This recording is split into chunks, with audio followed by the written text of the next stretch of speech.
This officer, the first officer killed during the... Hey, everybody, how's it going? We're live. Tested my audio there. All right, your Ben Joravsky Show for Wednesday, August 25th is just moments away. But before we do this, are you smoking pot, Ben? Just seeing if you're paying attention. Hey, Jim, Chicago, what's going on? Joan, what's happening? All right, the Ben Joravsky Show for Wednesday, August 25th is just moments away. But before we do this, let's thank our sponsors. Sponsors like SEIU Healthcare, Illinois, Indiana, the Chicago Federation of Labor, the Chicago Teachers Union. Yeah, it's true. When are we getting Jesse Sharkey on the show? I don't know, but I just got to deal with SDG. All right. Cool. We're more of an SDG crowd. Okay. We like Jesse, but SDG is one of my favorite people in the universe. So, Stacey Davis Gates. Oh, where's my Jesse Sharkey in traffic sound effect when I need it? The Chicago Teachers Union and Chicago Reader. ChicagoReader.com for all things there is to know the city of Chicago, where to go, what to do, what to eat, what to drink, what kind of pot to smoke, and so much more, including the latest column from our very own Ben Joravsky, which I believe involves former Mayor Rahm Emanuel. Yes, it does. He's back.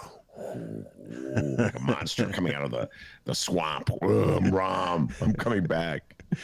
It's Chicago Reader, ChicagoReader.com. Subscribe. And if you want to help out this program, you can. You can become a bin head. ChicagoReader.com/Joravsky, Jora, V as in victory, SKY.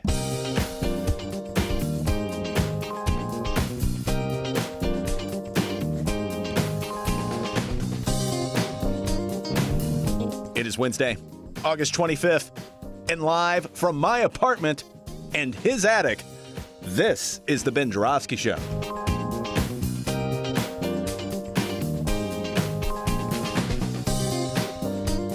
Today on the program, it's what I call Benny J. Veterans Day. In these times, writer Miles Kampf-Lasin returns, as well as legendary Chicago journalist Monroe Anderson.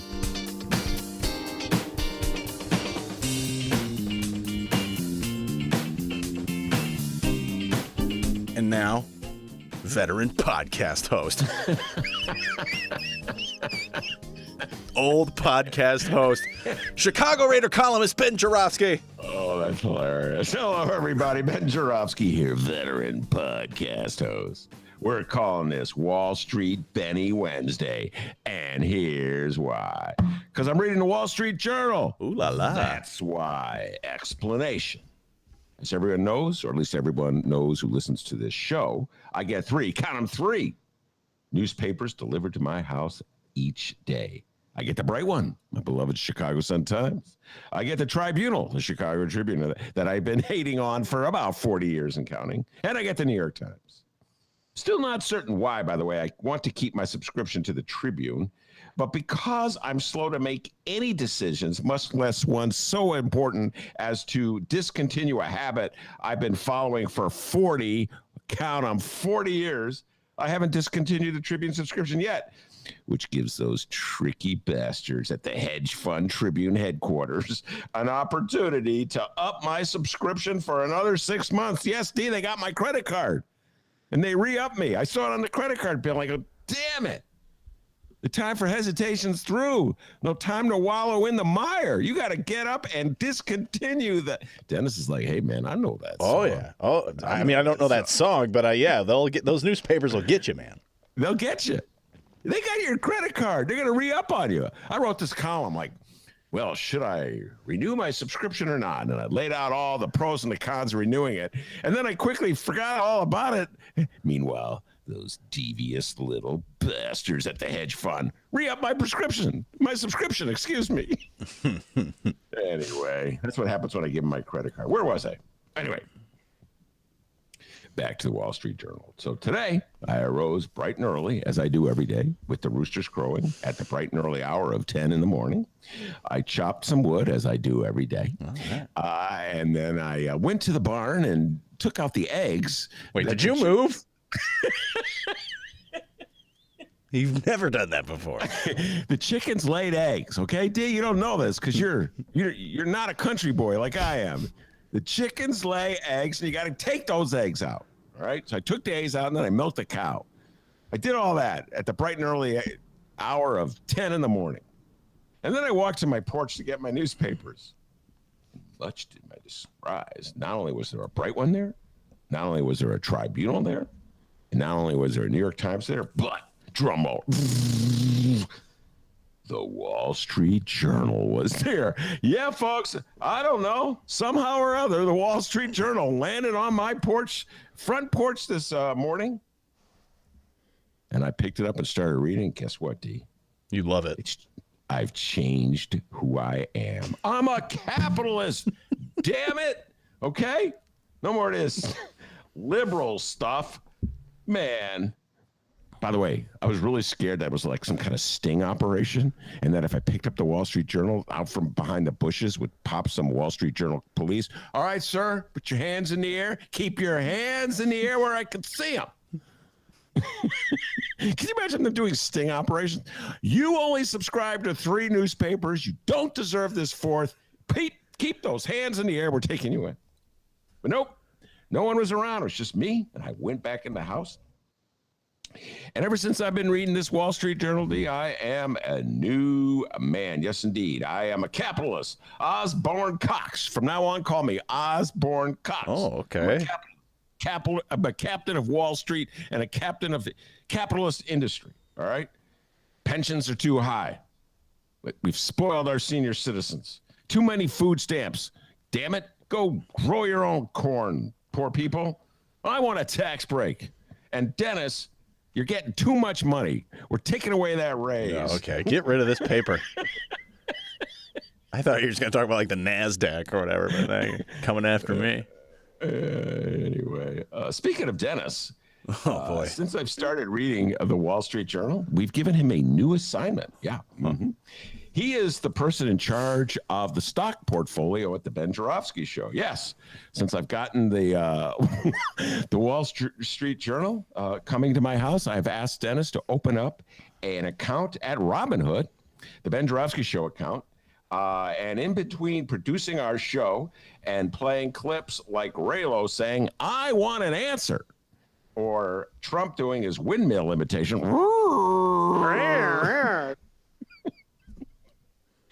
Dennis's job is to make investments. Hold on.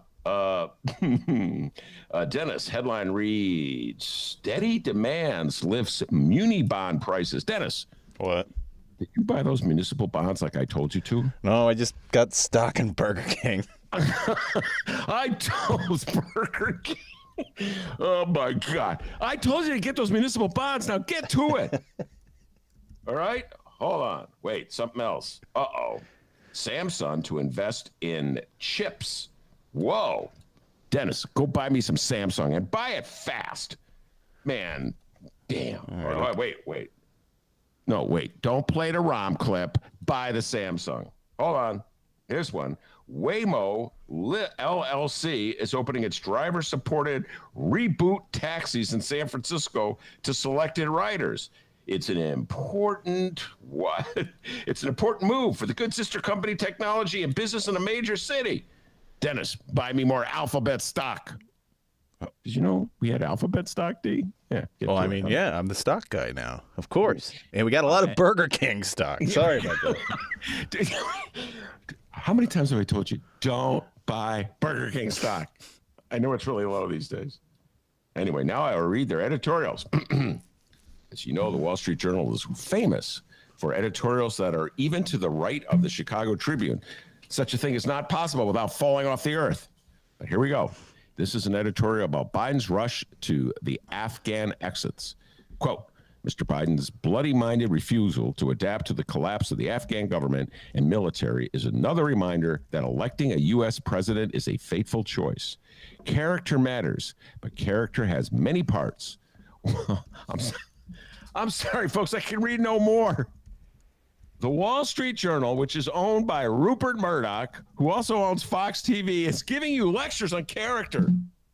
All right, enough Wall Street Journal for me for the day. By the way, Dennis, get that Alphabet stock before you play the Rom rides his bicycle around Michigan bit, okay? You've changed. Yes, I'm a new man since I got this Wall Street Journal. I'm just going to stay away from those editorials. Anyway, We got a great show today, everybody. Monroe Anderson has joined us. Monroe Anderson, legendary writer, author, journalist, PR man, great thinker, friend of this show. And he's fortified himself with a delicious bowl of granola cereal. And he's done his yoga and his Tai Chi. And he's ready to rock and roll. And then Miles Kampf-Lasin from In These Times and Jacobin will be joining us. Miles is a little on the left, and Monroe used to be on the left, and now he's our show centrist. He loves it when I say that. He always gets irritated at me. Ben, I was a lefty way before you were. It's just true, by the way. Well, let's not forget our third guest that's going to be coming on, your angry neighbor, whose paper you stole, apparently. You know, it could be. Gee, you know what? I never thought of that. They made a mistake and they gave the Wall Street Journal to the wrong person. Anyway, Monroe Anderson is with us right now. Welcome back to the show, Monroe. I'm glad to be back. Actually, I'm a wingnut whisperer. That's perfect. A wingnut. By the way, you weren't here when I did my opening bit, so I'll just tell you, accidentally, somehow or other, Monroe, along with my Tribune, which I still subscribe to, God only knows why, along with my Sun Times, which I subscribe to loyally, and the New York Times, I found on my front porch a copy of the Wall Street Journal. So somehow, for some reason, I got the Wall Street Journal today. So all day long, I've been investing in the stock market. Okay, I just ordered Dennis as one of his many duties to buy me some Alphabet stock. And then when we're done with the show, I'll take stock tips from Monroe Anderson. Alphabet stock is very expensive. Yes, Alphabet stock is it's the old Google for those taking notes at home. Right. All right, Monroe, since you mentioned that you're a wingnut whisperer, let's just start there. There's so much to discuss with you. As you know, I was gone last week. I was on vacation in Michigan with my family. Once a year, we go to Michigan. And we were MAGA country, surrounded by the kind of people that engage you in spirited debates on your Facebook page.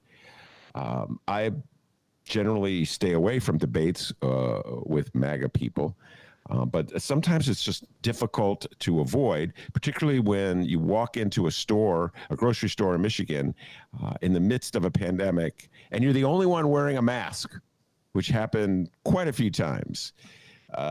So any advice you want to give me before we take the deep dive into the news of the day of how to deal with MAGA? Like if you're wearing a mask, for instance, and they're not. Any advice you have for us? I hate to admit this, but for once you were right. So I'm not talking to Mac anymore either, because they're too far off. I mean, they're so far crazy that you can't even have a decent conversation. I mean, they really do believe that Trump is president. And he's in exile or something.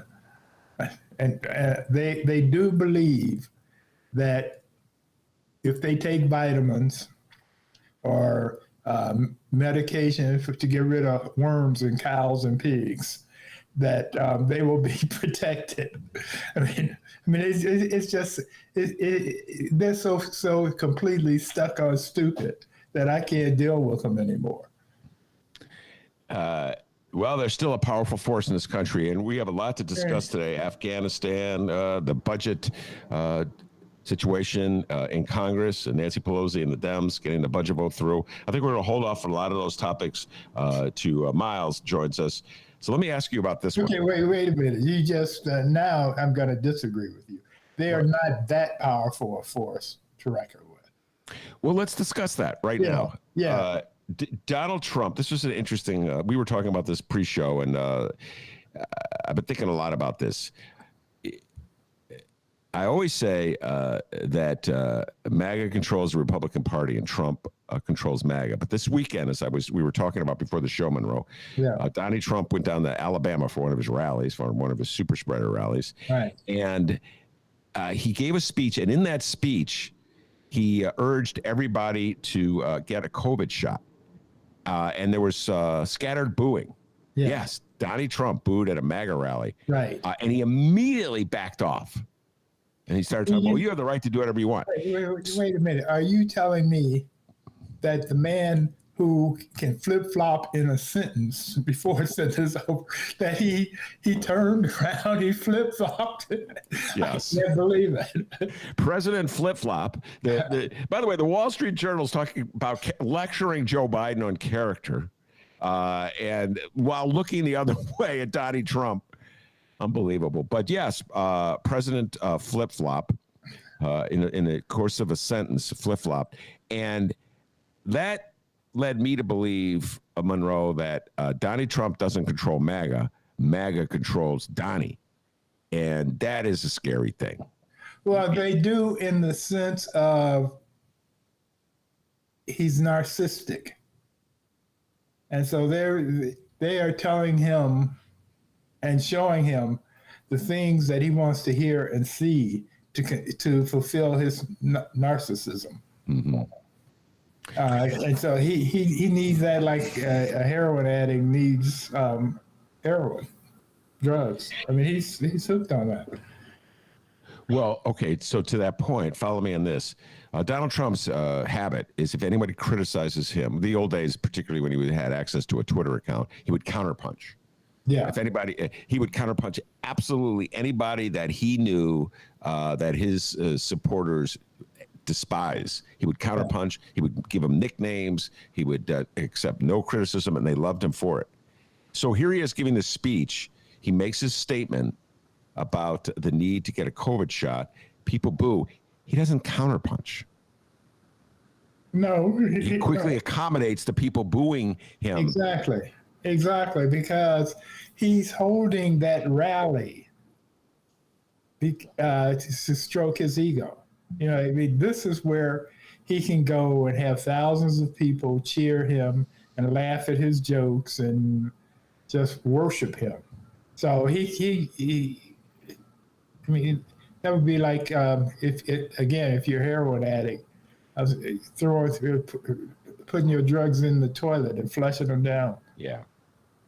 He can't do it. He can't do it. So no, he changed. Although he's had his shots, of course, and he's had cocktail drugs when he had COVID, and it almost took him out. So, but he so needs these people. He's needy of the MAGA crowd. Yeah. No, Monroe. I've been collecting explanations, as you know, from the MAGA crowd why they won't take the shots, and just you talking about Donald Trump having got them and getting the experimental drugs when he had COVID to get through it.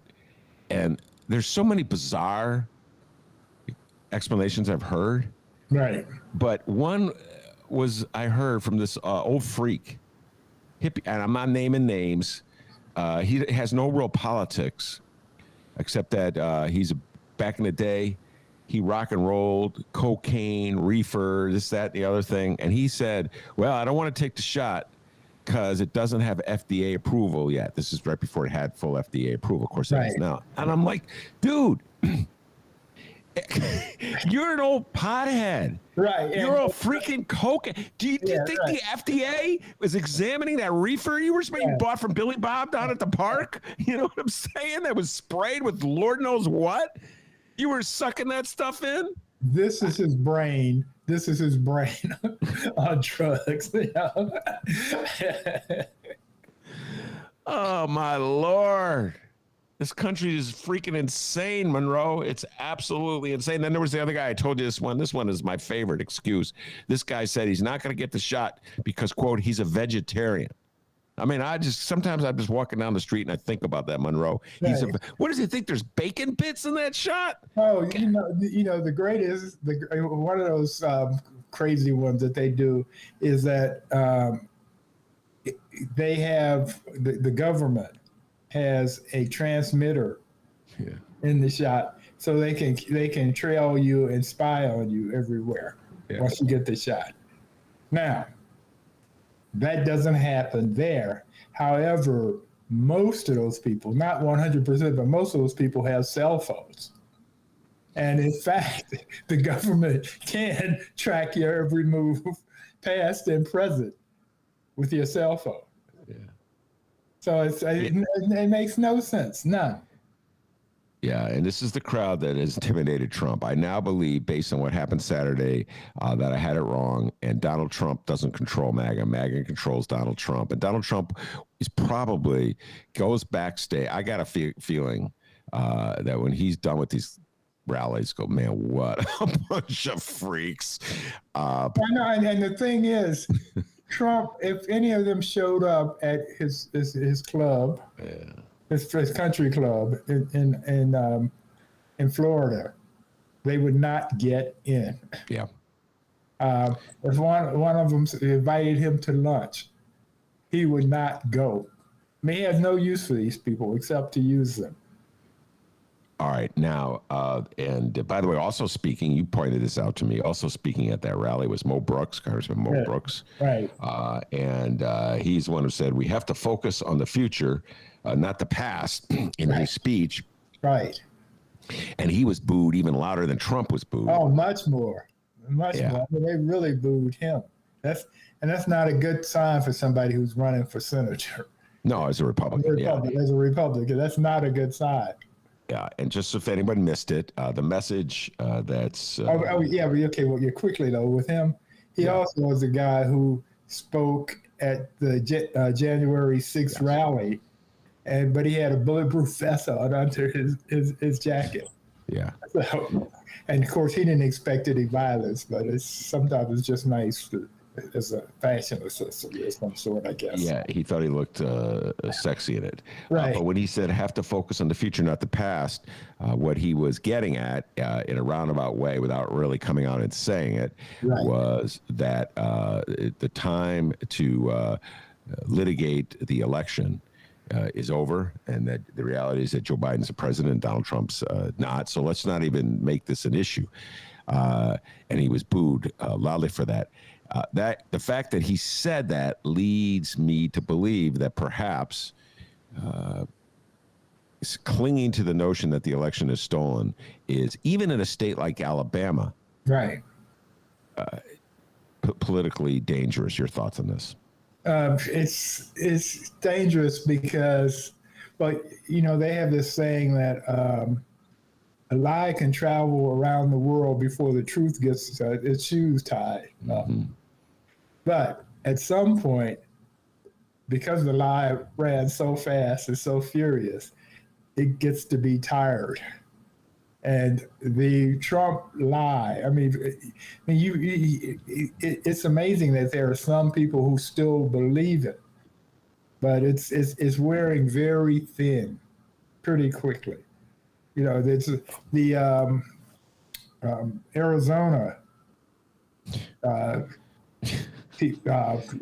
what is that group called? The recount group in Arizona. I talked about this briefly yesterday. This is so bizarre, Monroe. The ninjas. Yeah, the ninjas. Yeah, the ninjas. Right, exactly. Well, they were supposed to have a very brief, because it was so obvious that the election was stolen in Arizona. They're supposed to have a quick, fast, in a hurry investigation, prove it, and be done. It's been going on for months past when it was supposed to happen, and they still haven't come up with any proof whatsoever because, drum roll, there is none.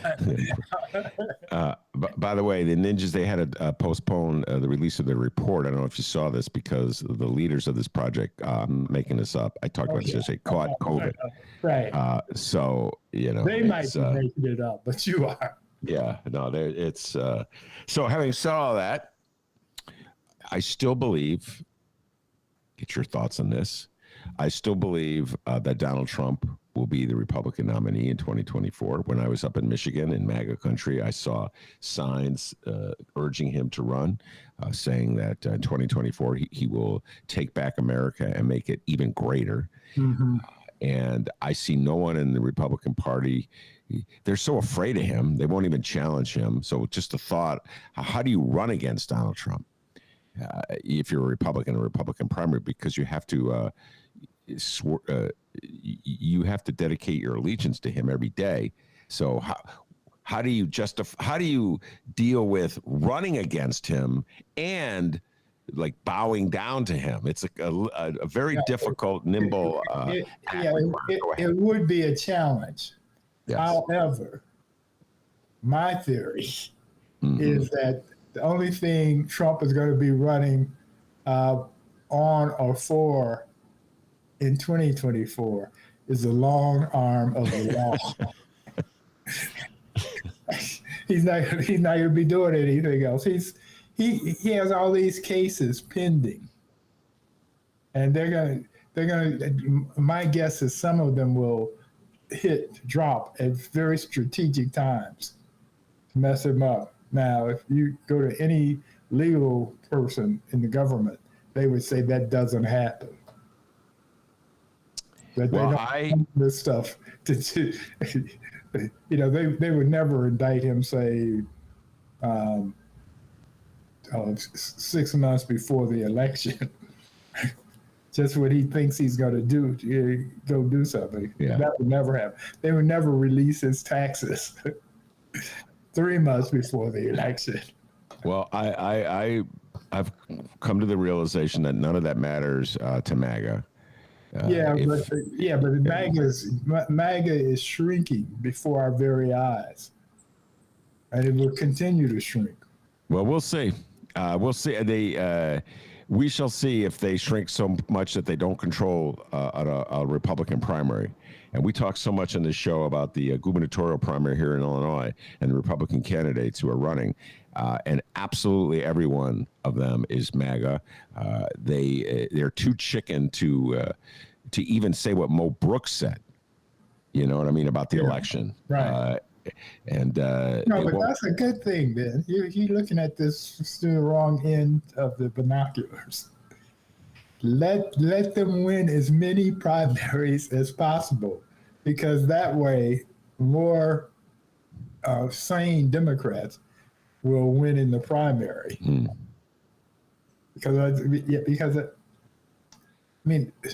First of all, what's going to happen? It looks like is that the Biden's infrastructure, human and concrete infrastructure bills, are going to get through. They're going to pass. And so what happens when that goes on is that come the midterms, people are going to be getting jobs. They're going to be seeing progress of what Biden has done, and we'll all be happy. Yeah, I don't see that happening right now, but we'll get into these issues with Miles, the budget, Afghanistan. I want to address one topic with you, Monroe, before we take a break and then bring Miles on, and that is what's happening in California. We've talked about it in the show many times. Larry Elder was a story in the New York Times that they finally caught it. If the New York Times finally gets around to something, it's finally made its way to the mainstream. But Larry Elder, the far-right talk show host, is the front runner to be elected governor in the state of California, which is the most Democratic state in the union, perhaps, because of the gubernatorial recall election. But Gavin Newsom, the governor of California, we've talked about this many times, made one of the stupidest, most arrogant decisions of the last year, where he decided to have a fundraiser at a restaurant around Thanksgiving time, while urging people not to have Thanksgiving with their family. Right, and he had already shut down. Yeah, he'd already shut down the state. Right. So now he's facing a recall under the bizarre rules of the recall. There's a yes or no question. If the 50% of the people, plus 50 plus 1% of the people in the state of California vote to recall him, then the second question comes into play. Who do you want to replace him? There's like 40 people running, and the front runner is Larry Elders, who's so far right, Monroe. He's right. Beyond Trump, which is... He could be the governor of I don't know who to be more upset at. The Democrats of California, who once again are so freaking clueless, or the MAGA that fell in love with Larry Elders. Your thoughts on all this? I think that the governor will remain the governor. California, the last time this, they went through this was what, 2003 or something? I mean, 2003, 2003. And he screwed it up. And so we ended up getting, I'll be back. And he came back twice, as a matter of fact, out of that. However, Elder is not going to win. He's not going to win. He just is. The state is a lot more Democratic now than it was then. And many things are going well for California that can be controlled. Of course, there's a water crisis and there are the fires going on, but nobody can control that. Well, at the risk of being accused of being arrogant and elite, and who's shaming voters, here's why I'm nervous. Yeah, because there's a level of sophistication, and I use that word mildly. Yeah, a basic understanding of how this ballot process works. Yeah. To vote for Gavin Newsom. You have to know that when that first question, are you voting yes or no to recall him? You have to know the right way to vote on that. If to vote for Gavin, to preserve Gavin Newsom, his gubernatorial position.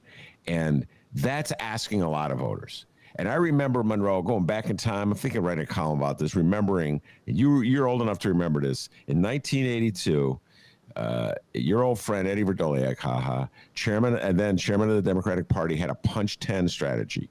Keep it simple. Straight party voting, punch 10. Yeah. And that punch 10 strategy, combined with a huge turnout in the black community in anger to Ronald Reagan's cuts, almost got Adlai Stevenson to defeat a very popular Republican governor, Jim Thompson. And it was that very basic theme of punch 10. Make it simple. Just go in and punch straight Democrat. It was easy for voters.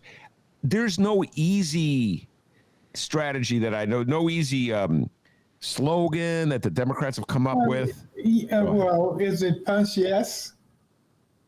Or is it punch no? Punch no. Would be the easy. That's the easy way to do it. It's just like, I mean, you solve the problem. Send it to California. Tell them. We're gonna have a couple guys from California coming on the show. We already booked them to talk about it. No, I'm talking about send them your. In fact, you can do it. The Ben Joravsky show says punch no. Punch no. Right, exactly. Boom. That's it. It's simple. Right, and walk out. Right, exactly. Then go home. Go home. Punch no. Go home. Right. Okay. Right. It's not hard. Right. Anyway, all right. Well, if only I ran, and then the issue with the Democrats is they don't backup plan. I've had this conversation many times. In other words, the reason why Larry Elders is the front runner is that the Dems didn't want to encourage a vote against Gavin Newsom by having a Democrat running, a well-known mainstream Democrat running in the second part of the referendum. Do you follow me? They were, well, we just want people to vote to preserve Gavin Newsom. We don't want to confuse the voters. Yeah. Somehow or other, when they don't want to confuse the voters, they end up confusing the voters. Right. Oh, By the way, Larry, there are things about the Democratic Party that bother me, shall we say. No, the Democratic Party is generally its own worst enemy. Right. Monroe and I know this. We were watching it. By the way, Larry Elders is in trouble. Just so you know, this story was in the paper today. He got in trouble. An old girlfriend had accused him of pulling a gun on her. I don't know if you saw this. I may have mentioned this to you before the show. He was supposedly high on marijuana, and he pulled a gun on her. I don't ever heard of anybody high on marijuana that is something. Everything about Larry Elders is weird. You know what I'm saying? As I was telling you when we talked earlier today, when I was editor of Indigo, WBBM TV called and wanted us to do a cover story on Larry Elder. And I didn't know who he was. And I looked into him and I said, how about a hell to the no? It's no way I was going to promote somebody like him. And this is back in 2003 or 4. No, Larry Elders figured out, he's a black man, and Monroe and I talked about this all the time. He figured out that there's a lot of money to be made for black people who champion far-right rhetoric. Yes. Monroe, we know this. Right. We know this. Right. Because they become the beard. Yes. The racists. The racists. They cover it up. They hide it. I've urged Monroe Anderson many times to move far to the right so he can come he can become rich and then buy me dinner and lunch. But right, now exactly. I'd be like that commercial where if I became a right wing, I'd be like that commercial where the family is hiding out between trees. They have trees over. Yeah. They don't want them to know how stupid they were that they didn't use to buy their car through CarMax or something. I'd be hide. I'd be wearing a disguise going out in public. Yeah. He could not show his face in his beloved hometown of Gary, Indiana ever again. Exactly. So, all right, we're going to take a break and bring Miles Kampf-Lasin in. We're going to be discussing Afghanistan. We're going to talk about the budget fight in Washington. Miles posed an excellent question to me, Monroe, when I was talking to him about the moderates, in quotes. How can you be moderate if you're to the right of Joe Biden? I'm sorry. I don't think the so-called moderates are not moderates. They're Republicans in Democratic clothing. But we'll be talking about the battle that went down in Congress and how Nancy Pelosi prevailed. And I'm going to get all my lefty friends upset at me by singing her praise. So we're going to take a break. We'll be right back with Monroe and the great Miles Kampf-Lasin. Stick around, everybody.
Hey, live streamers, remember, you can download previous Ben Joravsky shows, Benny J bonus interviews, and so much more. ChicagoReader.com or wherever else you check out podcasts, all right? Subscribe, all that good stuff. If there's anything you've ever missed on a live show, go download it, ChicagoReader.com/Joravsky or wherever else you download podcasts. We're back. Welcome back to the Ben Joravsky Show, live from his attic. Miles Kampf and your apartment. Don't forget that. Oh, yeah. And Miles Kampf-Lasin's apartment on the south side of Chicago as well. Monroe Anderson was with us. We seem to have temporarily lost him. I'm sure he'll figure it out and get back to us. But anyways, good to see you, Miles. You look very rested and well. Did you take a vacation too? Or is it just me? Not as recently as you. I've taken a couple trips. I actually went up to Albany, Wisconsin a couple weeks ago for a little music fest on a farm. Very kind of hippie-oriented trip. No, it was PC's thing, man. Yeah, exactly. Yeah. Frequent guest of the show, Peter Cunningham, throws a fun party up at called Postock up in Albany, Wisconsin. So I was lucky enough to see him rage on some tunes. up there. But I actually live kind of close to Peter Cunningham, not on the south side. I'm in Logan Square these days. So yeah, so I'm I thought you were a south north sider like yourself. Oh, well, but just for the record, Miles was born and raised in Beverly on the far south side of Chicago. Big White Sox fan. It's true, and I actually have gone back and forth of whether I should try to buy those South Side White Sox jerseys that are so cool with the pinstripes, because I grew up on the South Side. I'm a South Sider, but is it stolen valor? Because I've been living in Logan Square for a while. I don't know. Valid point. It's a Chicagoan's dilemma. Yeah, it is. That's a tough one. All right, the reason why I mentioned the vacation is that Miles wrote an excellent essay for Jacobin magazine. Monroe has rejoined us. It's good to see Monroe. So we're going to hold off on that, though, to talk about that. His notion that we have mandatory months off. Man, what a great idea. I don't even know if they have to be mandatory, but offer months off, a month off to everybody. And it's an essay he wrote for Jacobin magazine. I think it's worth reading. But we'll hold off on that one. Let's deal with the issues of the day. And when Monroe and I were talking right before the break, Miles, I did my best to quote you. I was thinking of just stealing the quote and pretending you didn't give it, but I don't know. I decided to give you credit. We're talking about the moderates, in quotes, in Congress, who were threw a little hissy fit about the budget the other day and forced Nancy Pelosi to delay to deal with them. And you say, how could you be called a moderate if you're to the right of President Joe Biden? And that's a great question. And I would love, Miles Kampf-Lasin, for you to answer the very question you pose by talking about what went down in Congress over the last couple of days. Well, what went down was just a big waste of time, really. There was this group of 9 that became 10 so-called moderates. Really, they were, conservative Democrats, right-wing Democrats who oppose, on some level, the idea of pushing through this omnibus budget reconciliation bill that Democrats have already, outlined and put forward. It would be $3.5 trillion. And they claim, this group that is being backed by all this dark money, including this really absurdly awful group called No Labels. They call themselves, they're calling these right-wing Democrats the Unbreakable Nine, and have ads out to support them. Their whole objective was to derail that process to pass this budget bill, and instead to just focus on the bipartisan infrastructure bill, which, as we know, is about $500 million, pretty measly in terms of what would take to deal with, let alone to deal with infrastructure, let alone all the other issues facing the country that the budget bill starts to tackle. So they wanted to hold it hostage. They wanted to pass the infrastructure bill first, and then maybe walk away from the bigger plan, which, let's be clear, this budget deal is the Joe Biden agenda. This is what he ran on, what he campaigned on. He's the architect of it. Joe Biden is a savvy, legislator himself. He didn't, just hand this off to other people. He's been very involved in the crafting of this, because it's going to be his signature policy achievement if they can pass it. So the fact that these right-wing Democrats were willing to stand in the way of that is a clear indication that they are to the right of Joe Biden, and they were, trying to block his agenda. And in fact, when they tried to claim that they were just trying to get the infrastructure bill to his desk quickly, because he wants to sign it soon, they asked his, press people, Biden's press people, if that was the case, if he wanted that, and he just said no, because it's clearly not. He's supported the whole 2-track process that Pelosi has been advancing and championing throughout the entire course of this legislation. So what happened is they, threw a fit, and there were these fights in the Rules Committee and behind closed doors, and ultimately the resolution that came out of it was that Nancy Pelosi agreed to have a vote on that bill by the end of September. The flip side of that is that means they're going to have to get this reconciliation bill done by then too. I personally think it's better to be on a short time period so that they can get both of them done and we can get money out the door sooner. Yeah. The question is that going to going to happen. And some people will say that, this gives some leverage to the moderates because they're going to, demand that we get, lower the cost of the budget bill. Well, that assumes that there's going to be Republicans that would vote for the budget, the bipartisan bill in the House, when, keep in mind that by and large, the Senate Republicans that are supporting the bipartisan infrastructure bill are ones that are not up for election, or at least aren't, scared of Trump. Trump has called the bipartisan plan a terrible deal. He's against it, even though, McConnell voted for it. Trump and Trump World and MAGA is adamantly against any of these deals. And every single one of these Republicans in the House is up for re-election in 2022. So are you really going to get dozens of these Republicans to defect from their leader Trump and vote for this bill? I think it's a much easier thing to get that done in the Senate versus the House. And in the House, you have, upwards of 100 progressives in the Progressive Caucus that have said they're not going to support a bipartisan bill unless we also get this omnibus progressive legislation done as well. So yeah, my take on it is that it was just a big waste of time, and that ultimately it doesn't really scuttle the plan. That said, we'll see what happens. The proof's in the pudding, and these bills need to be passed by both houses of Congress before we can declare any kind of victory on them.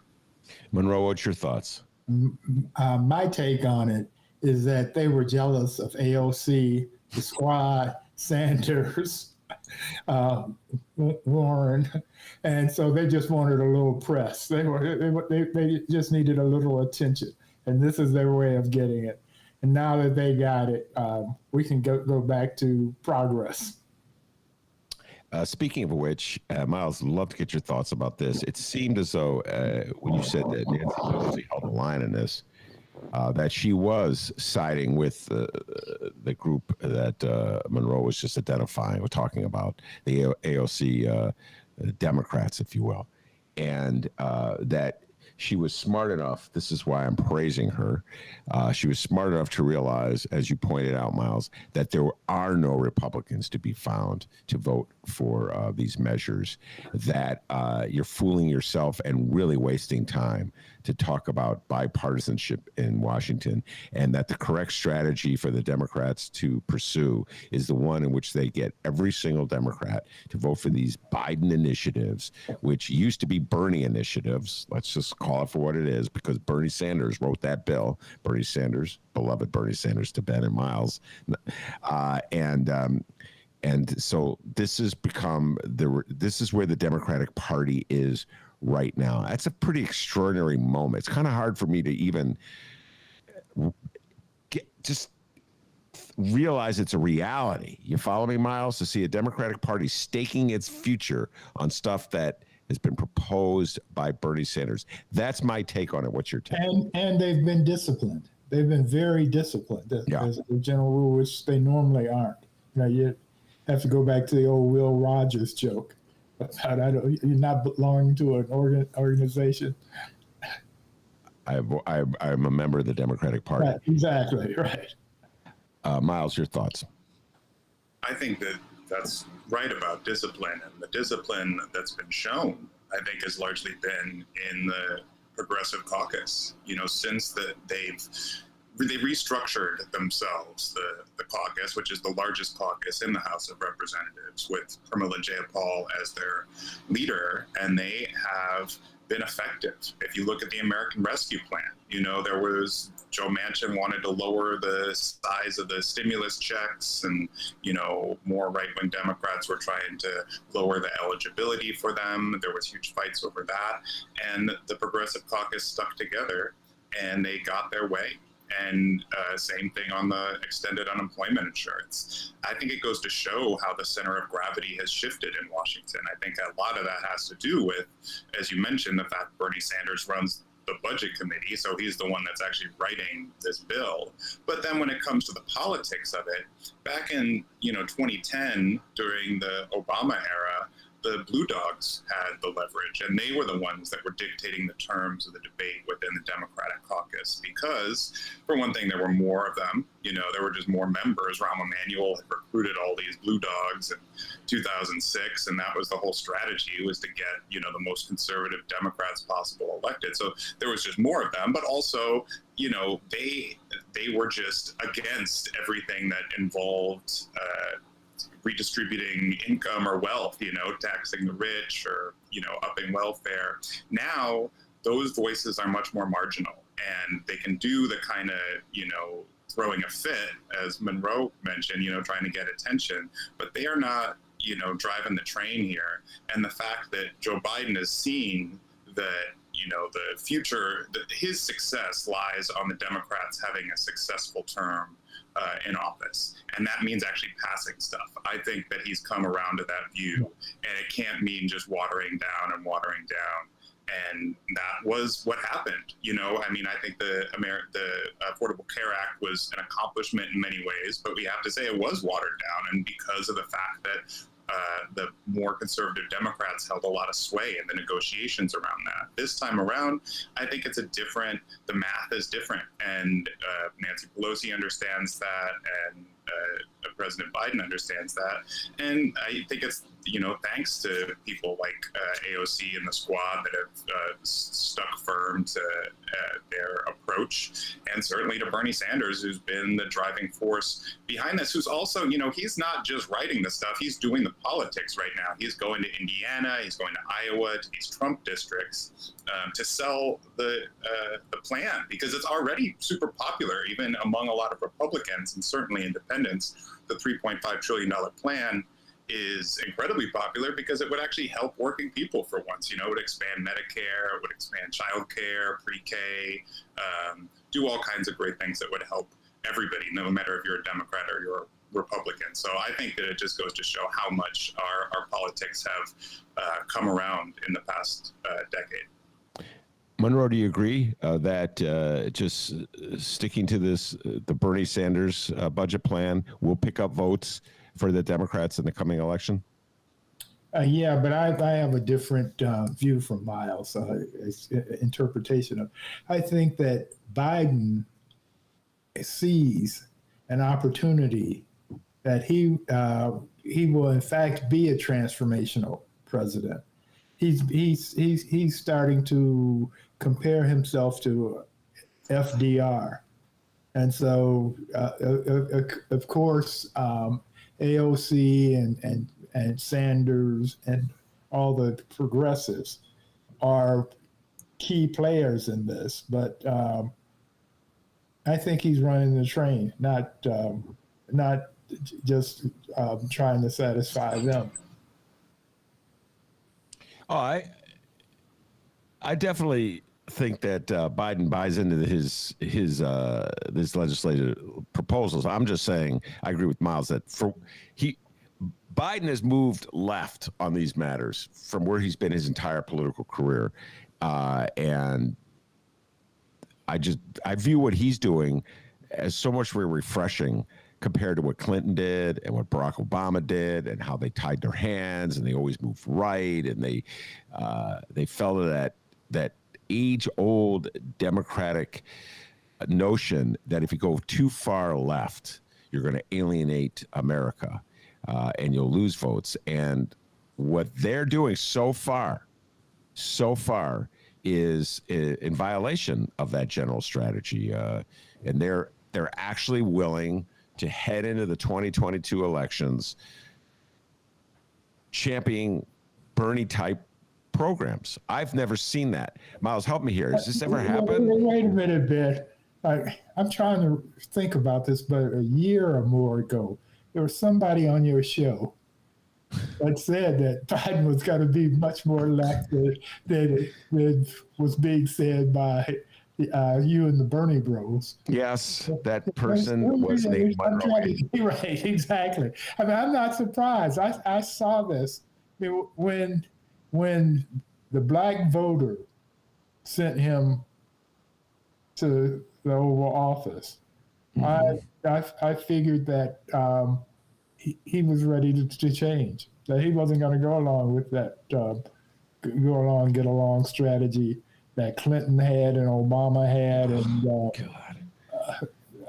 yeah, I mean, there has been a change of mind and at that time I said that he could be he was going to be a transitional president, like FDR. He had this. You did say that.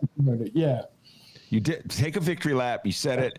I bring you on the show with young Bernie supporters, Miles, Micah, many, and you did champion Biden. Okay. And you try to paint me as being anti-Bernie, which I am not. I love Bernie. I love his ideas that he did. However, I just said he could not be president because that wouldn't work. Fair enough. And I'm going to ask each of you a question that was not a pre-show. It just popped in my head. I've been thinking about this a lot lately, thinking of writing a column on this. I have always voted for, every time Barack Obama's name was on a ballot, Miles and Monroe, I voted for him. Yeah. Okay. So I just have to start by saying that I voted for him in the Democratic primary for Senate in 2004, in the general election in 2004. I voted for him in the presidential primary in 2008, and of course, in the presidential elections of 2008, 2012. When he left the White House, I was viewing it very with like nostalgia and fear. And I was watching Trump coming into office. And I remember writing a column saying Obama's the best president of my lifetime. So I am saying all this as a confession in a way of saying where I am right now, Miles and Monroe. I am so disappointed in the post-presidency performance of Barack Obama. I feel like he is just sending out a message that, how do I phrase this? That he's a celebrity and a superstar, and he has completely abandoned the community organizational attitudes and ideals that supposedly fueled his political campaigns. And it was the reason he got involved in politics in the first place. It's his decision. He can do what he wants. You know, it's a free country, as they say. But I feel as though it's very disillusioning. Go ahead. He's gone Hollywood. No question about that. He's gone Hollywood. But I think, and I haven't talked to Obama since he became president, so I'm guessing on this. But I think that he believes that Joe's got it, and Joe's handling it, and so he can just enjoy his celebrity and hobnob with the rich and famous. Miles, what's your thought about this? Well, first of all, for some reason, I had you pegged as an Alan Keyes voter, Ben. I didn't know that you. Well done, my man. He did contribute to the campaign. But under darkness of being in the ballot Alan Keyes may be more insane than Larry Elders, Miles. Monroe and I were talking about Larry Elders, who could be the next governor of California. Frightening thought. Do you believe that, Miles? I don't believe that he can.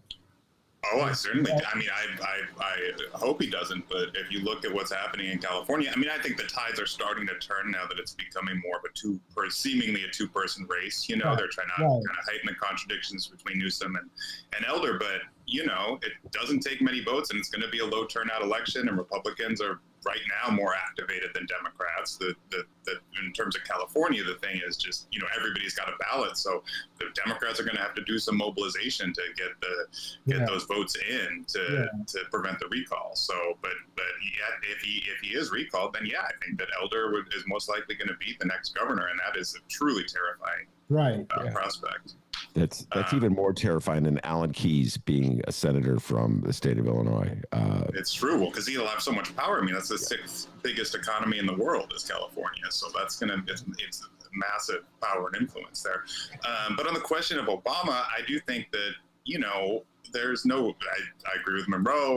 You look at that Martha Vineyard party. I think there's no doubt that Obama is embracing his celebrity. And the first thing he did after he was in office, he did two things. One, he went like parasailing or paragliding with Richard Branson, this tech billionaire who's now flying into space. So that should show you, what Obama's post-presidency plans were.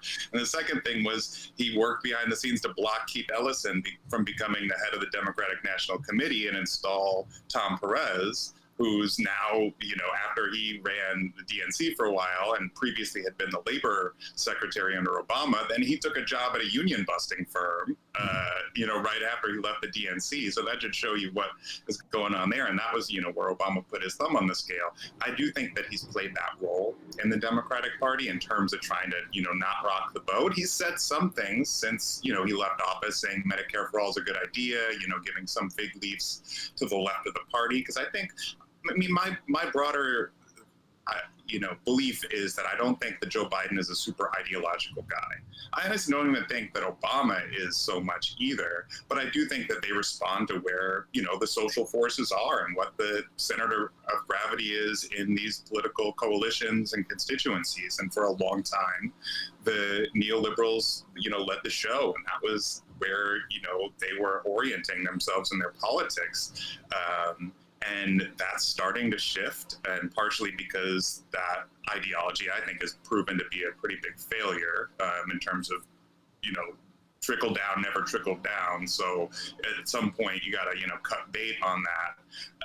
And I think that's happened in a lot of the Democratic Party. And there's also just a lot of new faces and voices that are moving into more leadership positions, whereas that used to be Obama, and Obama stacked his administration with Clinton types. He was listening to Tim Geithner and Larry Summers, and I think that just was part of how he constructed his political worldview. And I think that unfortunately is going to be a lot of his legacy. He could change it, he could be out there stumping for this $3.5 trillion bill. Lord knows Trump's out stumping for Mo Brooks and whoever the heck he wants to get in place. So, or Obama could be doing work around getting voting rights legislation passed. He says that that's, the most important thing.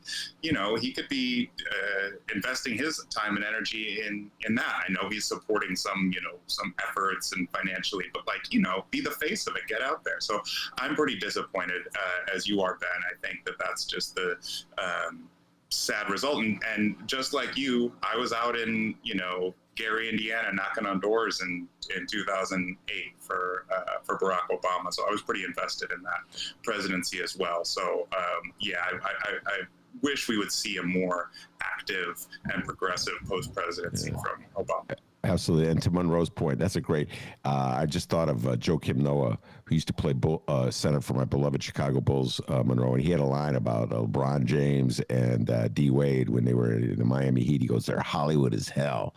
And he said it, he sneered when he said it because, he was, and I just think of Obama. I just think of Joakim when I see Obama. The projection that he's putting out there, it's just antithetical to everything he supposedly ran on. And I know a lot of the Obama fans, I think, are so mad at me for this, Monroe, because as well as I do, the love and devotion that so many Democratic voters have for Obama is so intense. You criticize Obama in just any little bit, and they come at you strong. You know what I'm saying? And he has a right to make as much money as he wants, and he's got kids. He's got to put them through college. And you've heard the same thing, Monroe, because you've been critical of Obama from time to time. No, but this okay. But this is the thing: is he's still a young man, and so he can sow his wild oats now and then get back to doing some serious stuff at some point. I don't know if he will or not, but I'm saying that, when Carter lost, he was relatively young. I mean, compared to where he is right now. Yeah. And he decided, because he had been such a failure as president, that he's going to be the best ex-president ever. And he's managed to do that. Yes, he has.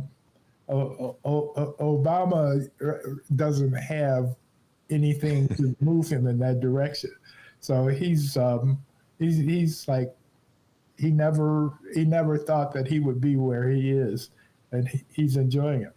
There was this incident with Michelle where I can't remember. This was a couple of years ago, where there was some event that Michelle was going to with her mother. and it was like Beyonce and just a whole bunch of Oprah, a whole bunch of women. And her mother says, "Are we going to get to meet some of these celebrities?" And Michelle goes, "Mom, I'm a celebrity too, So I mean, they are nouveau. They're like the nouveau riche, but in celebrityhood, and so they've been drawn in by it for now. I don't know if that'll last. If they 30, I don't know if they'll be here there 20 years from now, but they're definitely there right now.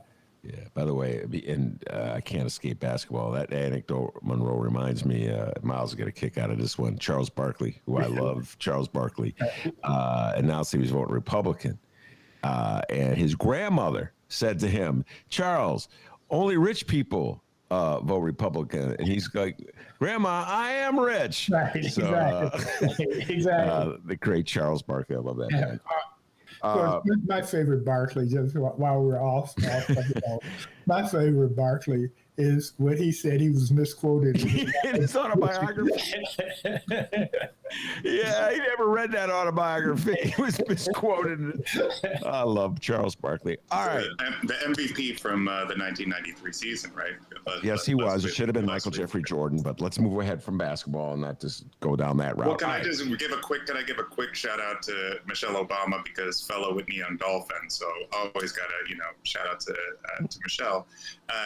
And one element I just think that we shouldn't oversight is racial politics has played into this, and oversaw how all of this played out. And I do think that Biden benefits greatly from being an old white guy who's just been seen as a moderate throughout his life. And so when he does these things, and embraces these policies that are much more expansive, as you were saying, Ben, much more left wing, he's not going to face the kind of pushback that Obama would have and did when he was behind right, that. exactly.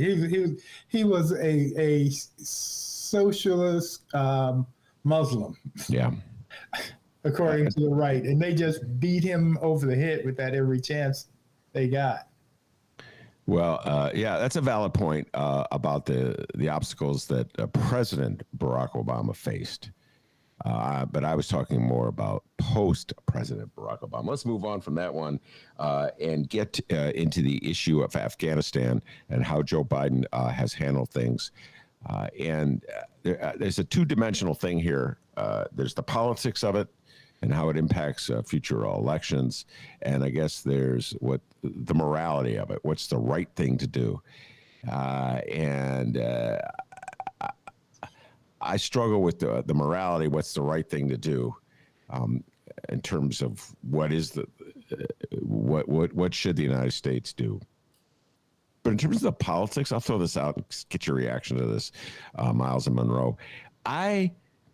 Despite the fact that Joe Biden's popularity numbers have fallen since the papers are filled with stories about Afghani refugees desperate to get away from the Taliban, I do not believe it's going to be a force in elections. I have seen no evidence that the American public responds to foreign policy, to matters that happen across the world in elections. And so I don't believe it'll be a driving force on behalf of Republicans against Joe Biden in the coming elections. Miles, your thoughts on that just particular aspect of it? Well, I don't think it's even a driving force now. I think the drops in Biden's approval numbers have far more to do with the Delta variant spreading and the economy starting to, hit the, some kind of, element that we no longer are in the same frame of mind that we were in June or July, where we thought, we're going to just keep on growing and opening up and everything. We started to stutter a little bit. And I think that and Americans are just, understandably, their lives are impacted by that, right? There's millions of Americans that are about to send their kids back to school and are freaked out about what that will mean. There's millions more that were planning to go back to the office that now are not sure. You can't overemphasize how much that unclarity around the future will impact people's perception of their government. And so I think until Biden staked his initial presidency on defeating the virus. You know, he said that was his number one goal, and that was going to be his objective, and he was going to accomplish it. And I mean, the vaccination effort has been incredibly important, but obviously it has not been a total success. And I think that has led to this situation where people are understandably not at ease. And I think that is what's driving the approval trial. Yeah, although there is something to Afghanistan in that Biden, up until Afghanistan, was being perceived as very competent as compared to Trump. I mean, he came off as knowing exactly what he was going to do and how he was going to do it, et cetera. And as a result of Afghanistan, there's some question on, is he really as competent as we thought he was? And then when you have these outbreaks of the virus in the southern states among the unvaccinated, people aren't making that delineation. They just see the hospitals filled and people getting sick, and the fight between the Republicans and the Democrats over the vaccination, being vaccinated or not. You know, I mean, for example, I find it incredible that the police union in Chicago, oh my God, is fighting about being made to get vaccinated. And, you know, and soldiers and police, these people, they follow all kinds of orders that they don't agree with. But why they're going to make this a fight just escapes me. Well, this is just popping up as we're having this conversation, or a tangent with a tangent. Miles, I don't know if you saw this, or Monroe, I don't know if you guys saw this. Someone just texted it to me a little while ago. Lightfoot is the headline in the Sun-Times. Lightfoot forges ahead with October 15th vaccine mandate for city employees, despite opposition from all four police unions. And here's a quote from Johnny Canizera, who's the president of the Fraternal Order of Police. This has literally lit a bomb underneath the membership. We're in America, goddammit. We don't want to be forced to do anything, period. This ain't Nazi fucking Germany. End of quote. I just I talk about this all the time, how police officers in the city of Chicago through the union have allowed themselves to be so far politically alienated from the rest of the city. Right. This is a city that is just, by and large. It started with Harold. It started with Harold Washington. I mean, this is not new. Yeah, this is not new. But, yeah, right. Yeah, but then that's a good point. I mean, old timers like Monroe and I remember this started with Harold Washington when the police, by and large, the white police, I should say, went for Bernie Epton in that campaign. But then this is part of the Daley thing where they just bury all this stuff, and Daley pretends it's like these divisions don't exist, and Rahm did the same thing, and he skated over this, and now Lori Lightfoot's confronting it. Miles, I'm just astounded. I shouldn't be, but it's how you see Chicago. If you go up to Michigan or Wisconsin, you see people in Chicago, they're wearing masks. They've kind of bought into the notion that there's a protocol you should follow when it comes to dealing with a pandemic. They're rushing, we talked about this as a show, line it up, using their clout to get the head of the line, to get the shots, and to be so far alienated and waving this anti-vaxxer MAGA flag in the midst of this blue city that you're trying to, while you're trying to forge bonds of alliances with the people. It's just so counterproductive, Miles, on top of everything else. Your thoughts on all this? Well, Johnny is pure MAGA, and there's no doubt about that. And, you know, if you saw that Trump rally in Alabama, they were even booing Trump for saying to get the vaccine. So, you know, they've gone so far off in that direction. There's no doubt. But that's marginal. So, I mean, I think you're right that poses a big issue. I mean, we need police officers to get vaccinated. We need, you know, all public employee. We need everybody to get vaccinated. But by and large, most people have bought into that, right? And so it's not as if that's a politically viable stance to be anti-vax. You can have, a certain constituency, but that's not, nobody's going to defend that. And I think that's honestly one of the reasons Biden's approval rating has not gone even lower, is that people are kind of blaming the unvaccinated at this point, because the vast majority of Americans, and certainly Chicagoans, have bought into masks, but also just to, vaccines and the idea of vaccine mandates. Even, you see the teachers unions are now on board, the trade unions are now on board. We're starting to get more and more buy-in, especially since the Pfizer vaccine that was given full FDA approval. So I think that position is just going to become more and more alienating to the rest of, the public, and I think that's what we're going to continue to see. But if we could just get back to Afghanistan for a second, I think that there's something that is, I think that Monroe has a point that this does seem jumbled, and I think that there's clear Biden's pull out of Afghanistan, but I think a lot of that is understandably the result of how the media has covered this, and that suddenly there's a focus on, the plight of the Afghan people. Whereas for the past 20 years, throughout the course of this war, there's been barely a peep from our mainstream media about, what's gone on when we've seen forgotten war. Exactly. I mean, we saw there's a survey from Brown University that shows that 170,000 Afghans have died as a result of this war, and that's just from the actual fighting, let alone from death and famine, from other hunger and other reasons. So I mean, this has been a travesty, and that's the result of the military occupation. And I honestly think it's pretty surprising and courageous in a way that President Biden has refused, because it's not politically smart to go through with this right now. Just look at how the media is covering it. The media is talking to people like General David Petraeus and John Bolton and these, war makers who are, of course, going to castigate Biden for, putting our American life in harm's way and everything. So it's not a political win for Biden to do this, and yet he's still going through with it. When Trump left him, in a bad position, we'll say, because Trump didn't go ahead and do the kind of things you would expect when you negotiate a withdrawal, like getting the special visas set up and getting, everything so that we could actually get the interpreters and other, elements of the Afghan civilian community that have been involved in supporting the national army there out of the country. And just since late July, they have gotten about 75,000 people out of the country, which is a pretty massive evacuation program. But you wouldn't know that probably from watching the news, because it's all about, how much of a bungled effort it is. So I think that there's some truth to that, but it also has to do with how the media is portraying what's gone on in Afghanistan and how little they focused on the plight of the Afghan people up until, a month ago.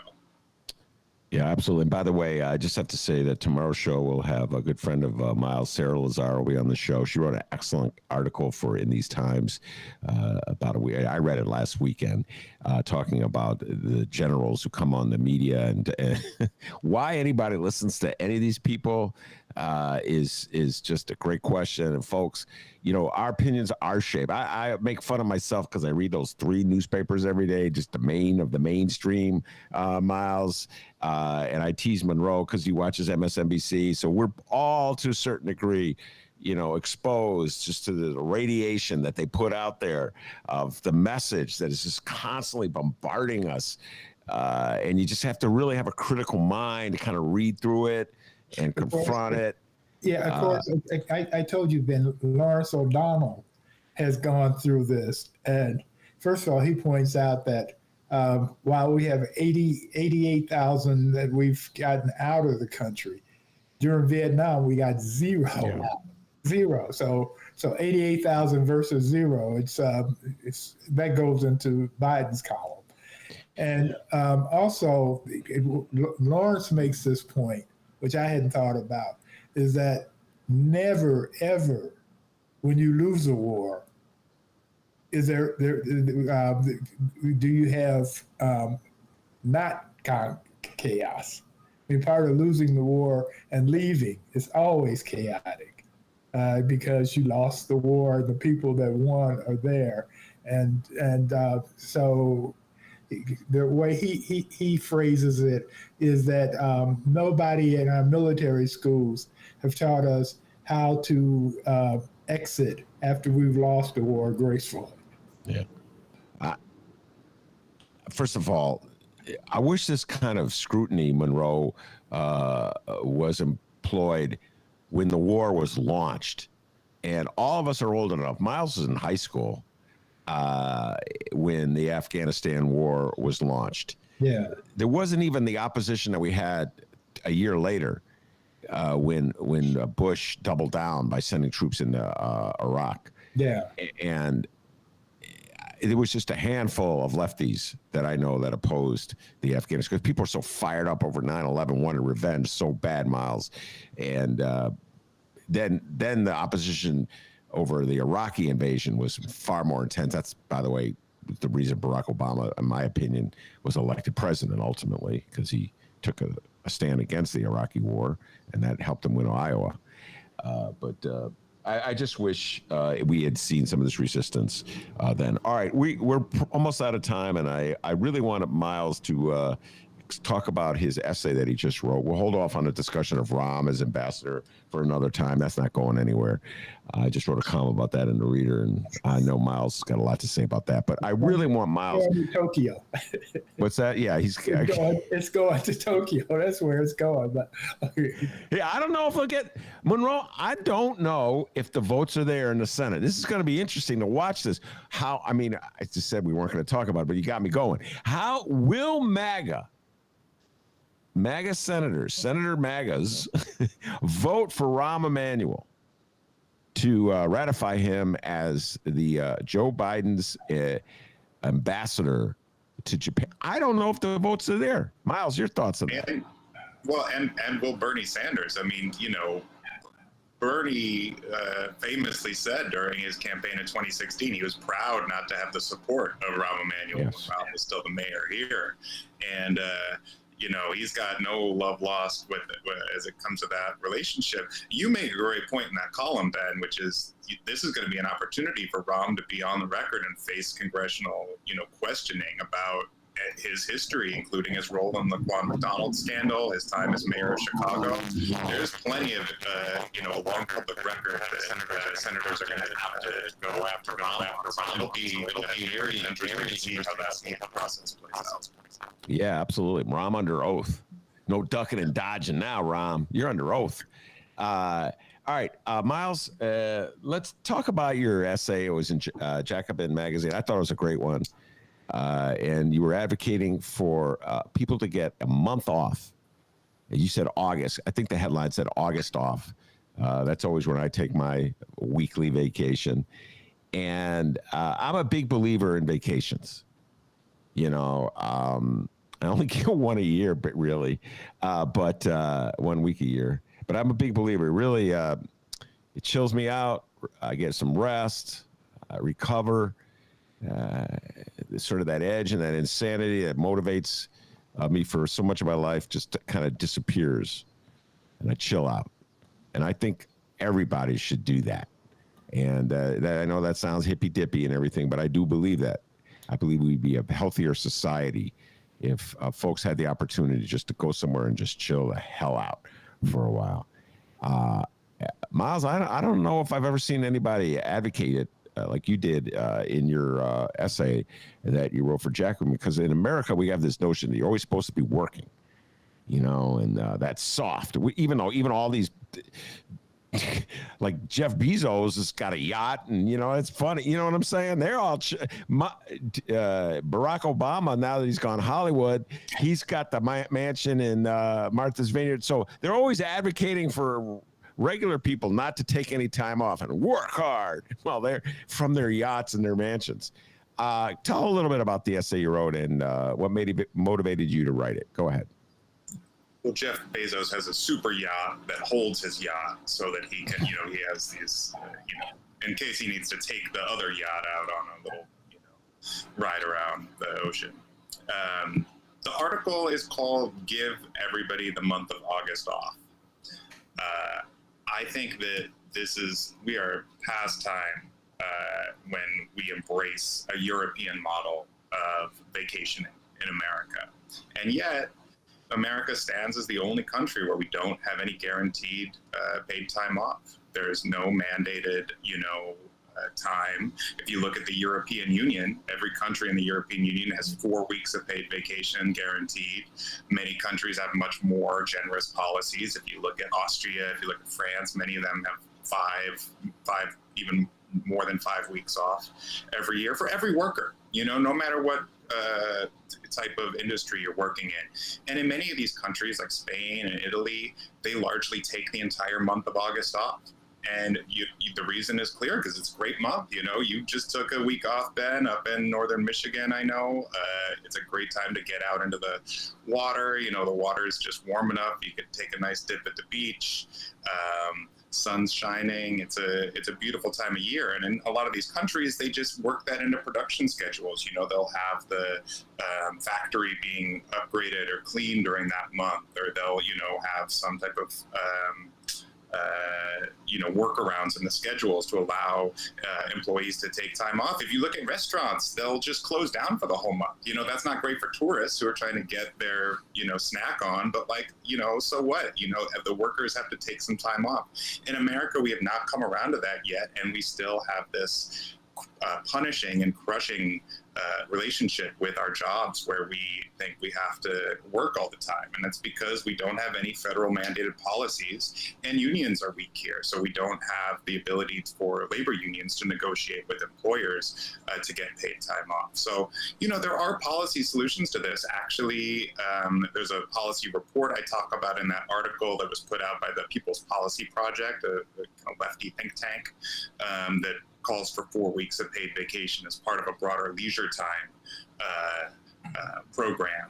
And that's the same type of program that, governments, there's a lot of history to this. In the 30s in France, during the Popular Front era, left-wing government in France, that's when a lot of this stuff was initiated. And it still is the case today, because once you give workers that sense of control over their lives, just like giving them the weekend, they don't want to give it up. And so if we can make some of these strides, Bernie Sanders actually has a proposal for 10 days off for every for workers in certain industries he's put forward, called the Paid Vacation Act in the Senate. I think that could go way farther. I think we should get the whole month of August off. If you don't want to take August off, you could take another month off. I'm not for mandated months off necessarily. Yeah. Right. Now I agree with you, except I don't think it should be August for everybody, because then you got a dead month. I think everybody should get a month off, either in 4 weeks or 2 weeks at a time, or it could be a month at a time. But if nobody's working in August, there's no place to go, nothing to do. And so that a specific month is not good. But the idea, I think, is excellent. I love it. And I've been retired for 19 years, so it doesn't impact me one way or the other. Well, I know, I could just imagine the opposition that would arise if somebody tried to push for the guaranteed 4 weeks off a year.